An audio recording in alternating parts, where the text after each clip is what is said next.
교회가 무엇이냐 지난번에 우리가 정의를 해봤습니다.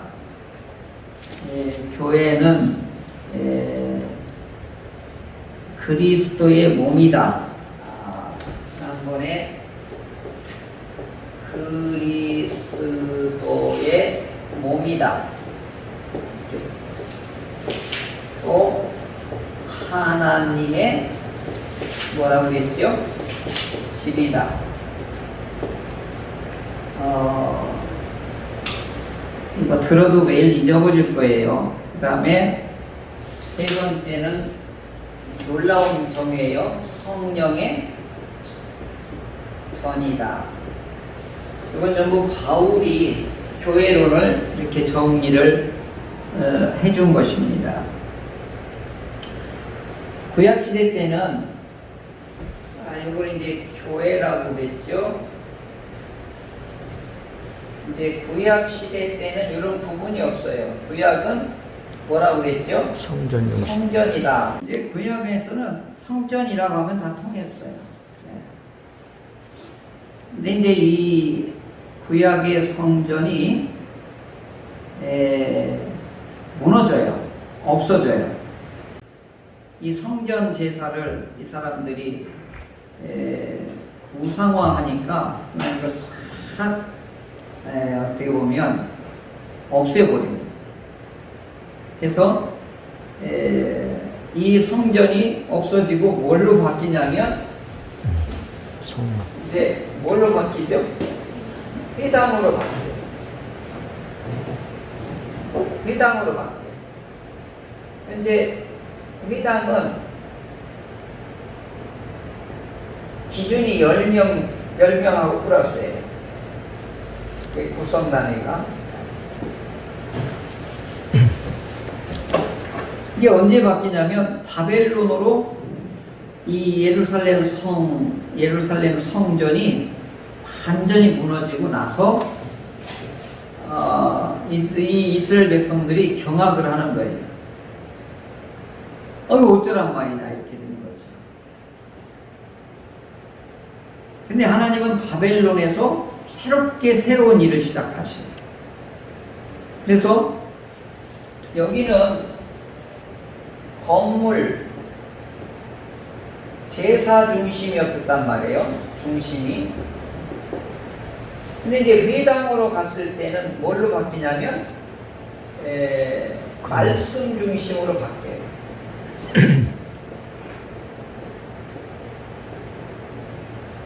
그러니까 건물에서 제사 중심에서 말씀 중심으로 패러다임이 바뀌는 거예요. 그래서 이게 이제 신약 세대로 오면은 이게 이제 교회로 바뀌는 거예요. 이게 이제 교회로 바뀌는 거예요. 그래서 이제 이렇게 오는 거죠. 근데 우리는 구약을 떼놓고 우리 교회를 생각할 수가 없어요. 아주 그러니까 우리의 신약의 뿌리는 구약에서부터 오는 거기 때문에. 그래서 구약이 더 재미나요. 그리고 구약은 뭐와 같으냐면 신약은 원론만 있어요. 사랑하라. 원수를 용서하라. 근데 이제 이런 때는 원수를 어디까지 용서하고 어디까지 사랑하고 이런 1번, 2번, 3번, 4번 이 매뉴얼이 없단 말이에요. 그러니까 어려운 거예요. 그러니까 헌법 같은 것만 있고 거기에 법률, 그 다음에 명령, 세치, 그 다음에 시행 규칙 이런 것들이 따라오야 되는데 신약이 왜 어렵냐면 원론만 있어서 어려운 거예요. 사랑하라. 그렇죠. 그런데 질문을 꼭 해야죠. 원수를 하고 나한테 해코지하고 우리 가족들을 다 죽인 사람을 어떻게 살아났습니까? 뭐 소까지 대대 수송까지 해도 안 될 사람 어떻게 합니까? 근데 이런 매뉴얼이 없단 말이죠. 근데 이게 한 100여 년 사이에, 100여 년도 안 되죠? 한 60여 년 사이에 성경이 기록되어 있거든요. 근데 구약은 거의 1000년이 넘게 기록된 거란 말이에요. 그러니까 구약은 뭐가 있냐면 매뉴얼이 많아요. 또 그렇게 살다가 실패했던 이야기도 많아요.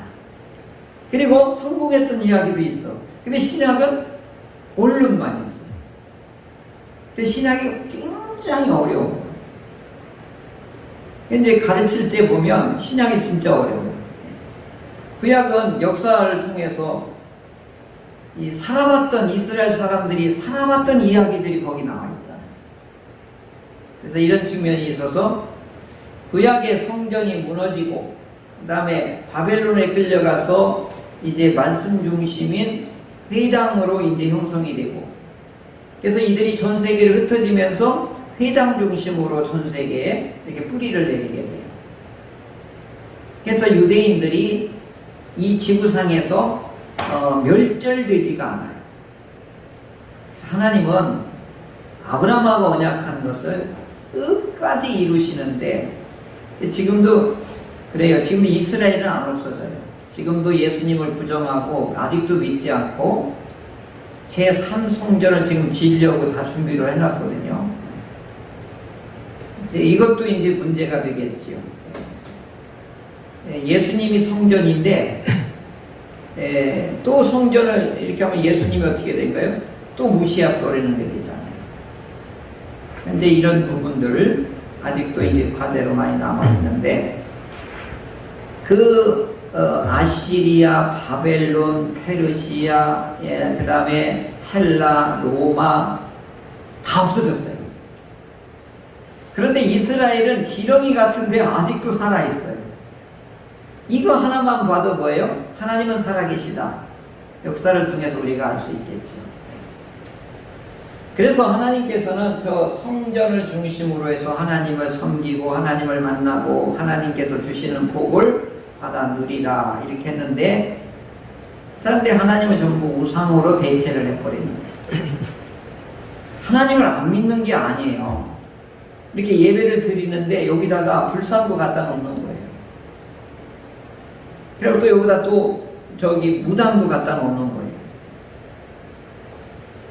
그러니까 요 불상을 갖다 놓고 요게 하나님의 보이는 형상이다 이렇게 믿는 거예요.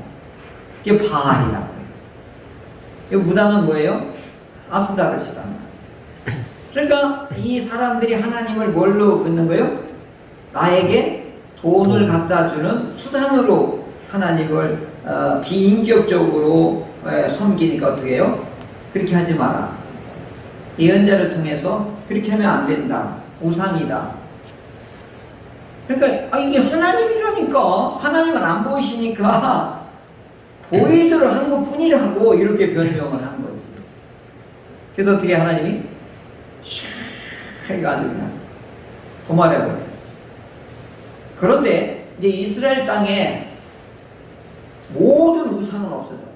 이때 예루살렘 성전 무너지면서 산당이고 뭐간에 하나님이 태풍에 쓸어가듯이 싹 쓸어가버려요.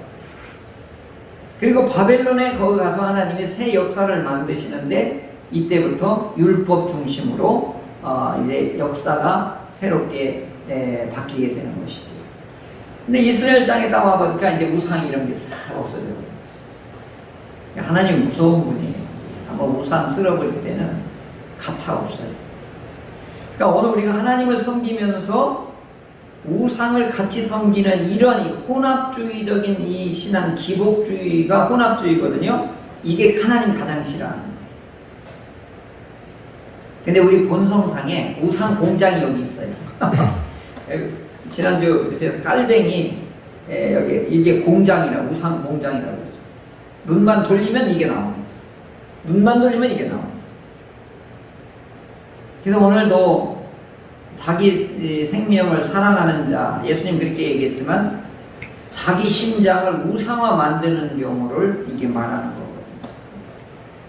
그러니까 오늘 우리들은 끊임없이 외부의 환경하고 싸우는 게 아니라 내 안에 우상하고 싸움이 그렇게 치열한 거예요.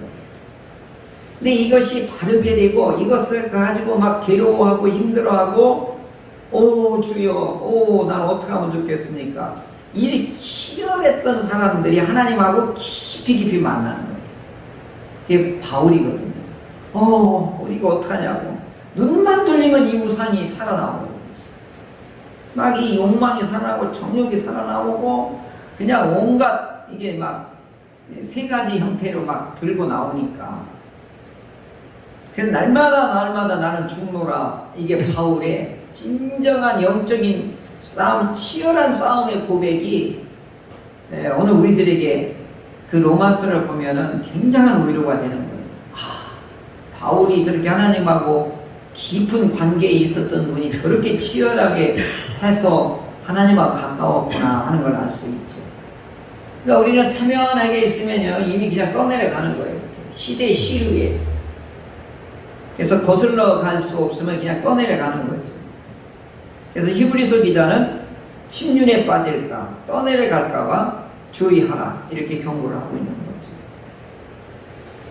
자, 그래서 하나님께서는 이제 신약시대 때 예수님이 오셔서 이제 성전에서 회당으로 이제 교회로 예수님을 통해서 이제 세우셨는데 예수님이 이제 새로운 시스템을 자기 몸으로 이렇게 세우는데 그래서 그리스도의 몸이라고 합니다. 예수님은 몸으로 세우는 교회를 교회라고 하는 거죠. 그래서 베드로에게 그러죠. 반석 위에 내가 교회를 세우리라. 근데 그 반석이 캐톨릭에서 보는 반석하고 우리가 해석하는 것이 완전 180도 달라요. 베드로 이름이기 때문에 그 위에 교회를 우리가 세웠다 그래서 베드로를 일대 교황으로 보는 거예요. 그게 교회다 이렇게 보는 거예요. 캐톨릭에서는. 우리는 아니올시다. 베드로가 예수를 구주로 믿는 그 신앙 위에 교회를 세우는 거지 베드로가 교회가 되는 게 아니다.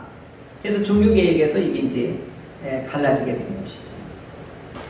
그래서 진정한 예수님을 그리스도로 구주로 믿는 그 신앙의 사람들로 인하여서 교회가 태동하는 거예요. 그러니까 예수를 구주로 믿는 사람들이 모임이 교회가 되는 것입니다. 그래서 그리스도의 몸이라고 해요. 그래서 이제 구약 개념을 그대로 끌고 나온 걸 뭐예요? 하나님의 집이다. 성전이라고 안 하고 하나님의 집이다.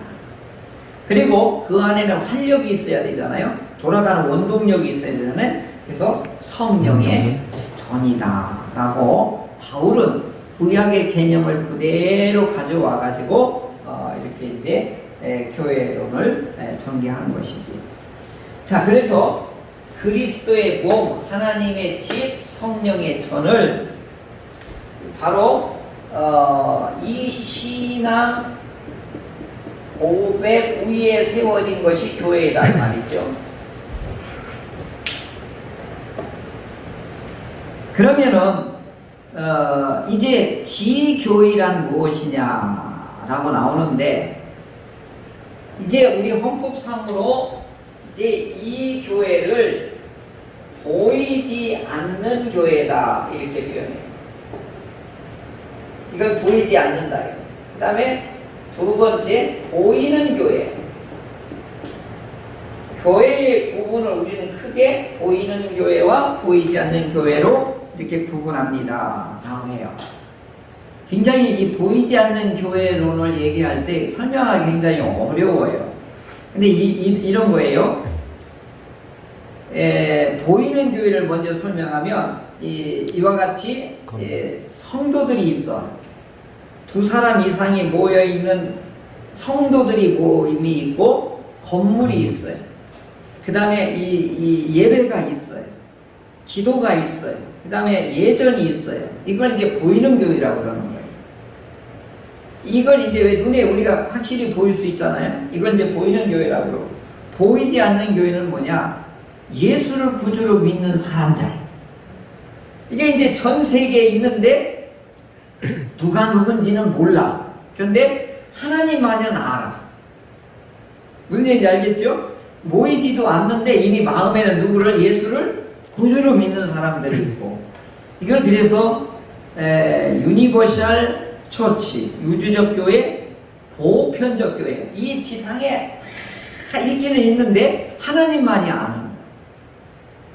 그런데 보이는 교회는 뭐예요? 지역과 공간과 그 다음에 건물과 사람, 성도가 이렇게 눈에 띄게 보여지는 것을, 이걸 보이는 교회다. 그래서 교회에는 하나님만이 아는 보이지 않는 교회, 이와 같이 눈에 보이는 교회로 크게 구분한다. 우리 그래서 헌법에는 교회는 보이지 않는 교회와 보이지 않는 교회로 이게 구별하게 되는 것입니다. 그래서 온 세계에 흩어져 산재해 있지만 건물과 성도와 예배가 있는 교회를 보이는 교회, 이런 것들이 없더라도 하나님만이 아는, 이 바로 그리스도의 목 하나님의 집 성령으로 이와 같이 하나님의 선택을 받은 사람들, 이런 사람들을 보이지 않는 교회다 라고 이렇게 통칭을 하죠. 그러니까 저 사람은 예수 믿을 것 같지가 않아. 근데 어느 날 보면 예수를 믿게 되는 거죠. 그게 참 희한한 게 뭐냐면, 무당을 우리가 어떻게까지 보여야 될지 모르겠어요. 우리 장모님이 하도 어려울 때마다 무당 찾아간 거예요. 근데 무당이 오지 말라고, 당신은 교회 갈 사람이라고. 그래서 그때부터 교회를 나온 거예요. 무당이 전도를 한 거예요. 그 이해가 안 가요. 그러니까 이학준 교수하고 했더니 그거 연구해보자. 소재래요. 무당도 전도할 수 있는 역할이 있네. 하나님의 이 섭리 안에 있는 교회는 보이지가 않는 거예요. 그러니까 우리 눈에 보이는 것만 교회라고 생각하는데 아니라는 거죠. 하나님의 손길 안에 있고, 하나님의 섭리 안에 있고, 하나님의 예정 안에 있는 그것을 보이지 않는 교회다. 이게 좀 심오한 내용이기도 해요. 근데 참 설명하기가 좀 어렵긴 하죠. 자, 그러면 보이는 교회와 보이지 않는 교회를 이렇게 나누는데, 오늘 헌법에서는 보이는 교회를 중심으로 해서 이제 설명을 하게 되는 거예요. 그래서 지교회란 무엇이냐, 이제 이게 나오는 거예요. 지교회는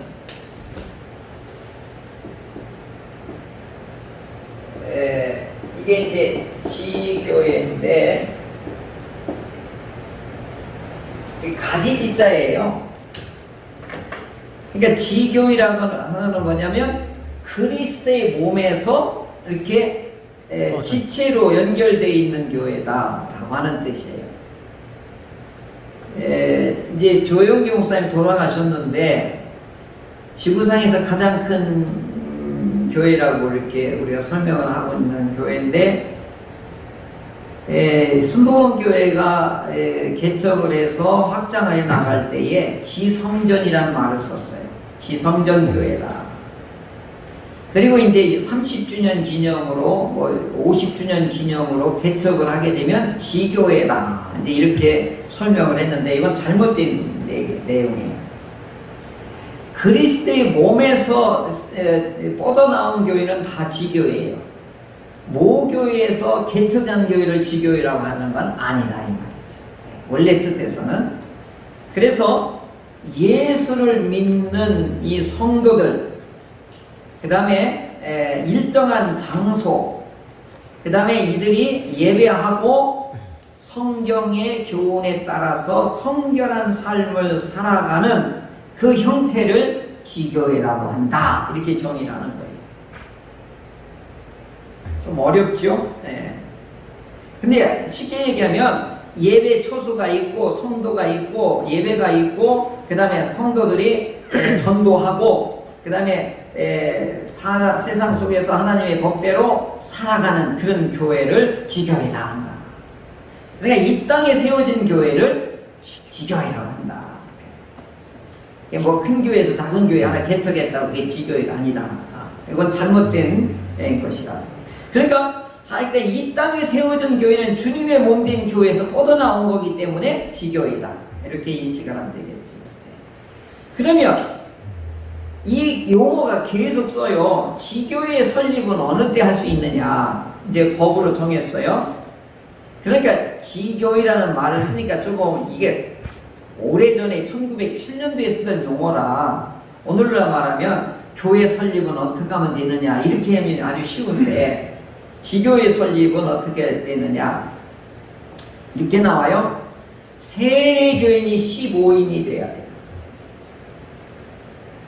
네.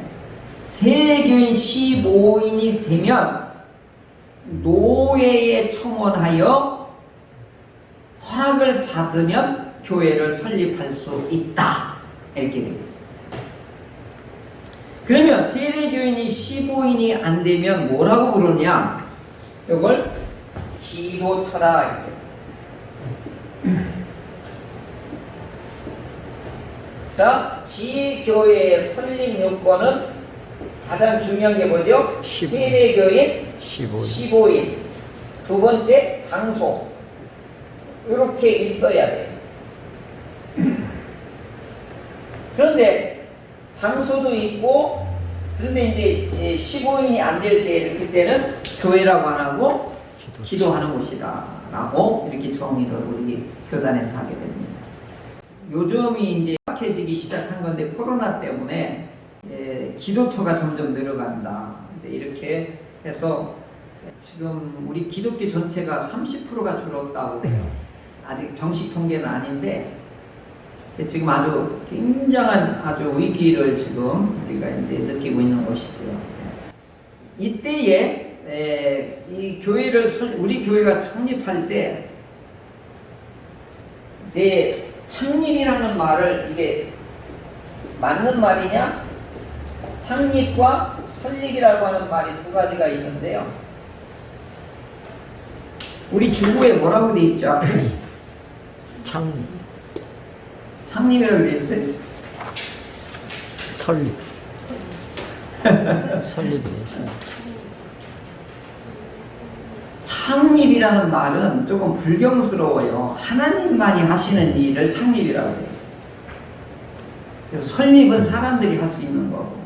그래서 우리가 이제 그래서 설립이라는 말로 제가 용어를 어느 날 주고를 이렇게 바꾼 거죠.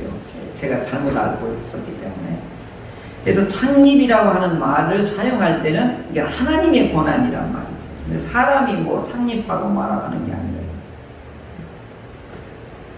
그래서 교회가 설립할 수 있는 여건을 일단 이렇게 알고 계시고, 그 다음에 우리 헌법에서 중요한 게 뭐냐면 당회가 있는 교회를 조직교회, 당회가 없는 교회를 미조직교회다 이렇게 말해요. 그건 이제 교회 조직에 가서 더 설명을 하도록 하겠습니다. 그 다음에 지교회, 교회에 분립하고 합병하는 법도 만들어 놨는데, 교회가 어려워지면 이웃교회하고 이렇게 합병할 수도 있어요. 교회가 분란이 일어나면 이걸 또 분립할 수도 있어요. 왜냐하면 싸움만 계속하면 안 되니까. 이것도 다 노회에 교회가 분립하고 합병할 때에는 공동오해를 해서 그 다음에 우리가 분리하겠습니다, 합하겠습니다 하면 그 회의록을 첨부해서 노회에다가 허락해 주십시오라고 청원을 해야 돼요.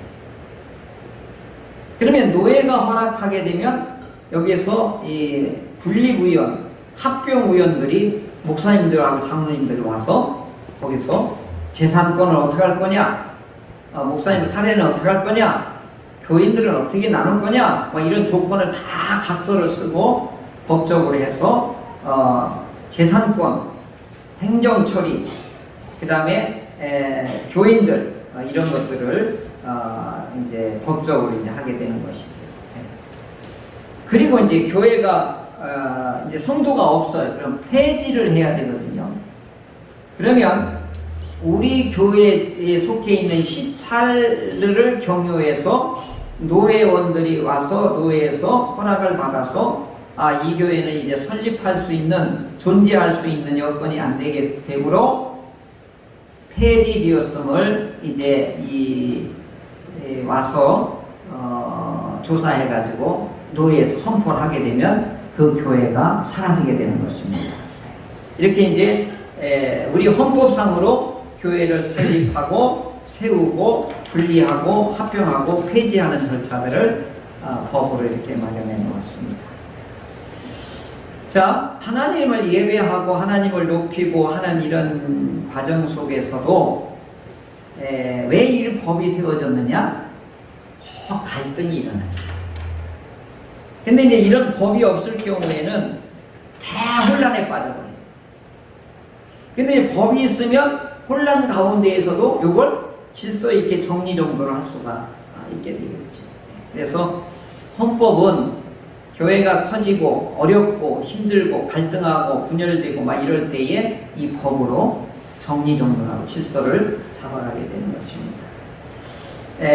이럴 때에 우리 주님이 기뻐할 수도 있고 우리 주님이 어려울 때도 있고 그렇죠. 근데 이런 것 같아요. 차를 새로 샀는데 누가 그것을 막 긁고 도망가 버렸어요. 그러면 내 살이 찢어지는 것 같아요. 근데 우리 교회가 이렇게 분열되고 싸우고 그러면 주님은 어때요? 살이 찢어지고 그리고 칼에 맞는 것처럼 아픔을 겪는데 그 싸움박질 하는 당사자들, 교우들까지는 어떻게 해요? 그것이 몰라요. 그래서 그래서 많은 어려움을 또 겪게 되고 그렇죠. 그 때문에 마음이요 굉장히 거칠어져요. 그리고 영적으로 굉장히 싸나워지고 그거 고쳐나가는데 일생을 걸릴 수도 있어요. 거기서 상처를 받기도 하고 신앙을 어떤 때는 막 포기하는 사람도 있고 막 그렇죠. 그래서 이 주님께서는 왜 교회를 세워줬느냐 하는 것이 이제 근본을 알게 되면 결국은 뭐예요? 그리스도의 몸이요 하나님의 집이요 성령의 전을 통하여 하나님하고 우리가 어떻게 되는가요? 하나 되게 하기 위해서 교회를 세워놓으신 거예요. 그러니까 교회 안에 있을 때 하나가 되는 거예요. 그러니까 그 집 안에 있어야 되고 그 몸에 붙어 있어야 되고 성령이 운행하여야 할 때만이 참된 교회로서의 하나님의 생기가 이렇게 흘러가게 되는 것이죠. 자, 우리 대전 중현교회가 이 세 가지 몸, 집, 전으로서의 온전한 교회로 작아도 강한 교회는 뭐냐? 역할을 할 수 있으면 되는 거예요. 지금 오전에도 말씀을 드렸는데 그리스도의 모습을 드러내면 강한 교회가 되는 거예요. 그리스도의 모습을 드러내는 거예요. 근데 예수님의 그 모습을 드러내는 게 뭐냐? 희생이거든요. 남이 잘되게 배려하는 것이거든요. 이런 부분이 우리가 약해지면 이게 뭐냐면 기복화로 전락하고 마는 거죠. 내가 복을 받은 것을 남을 유익하게 만드는 데 쓰는 교회, 이것이 작아도 강한 교회가 되는 것이지. 우리 교회가 이런 교회로 계속해서 뻗어나가기를 간절히 소원합니다.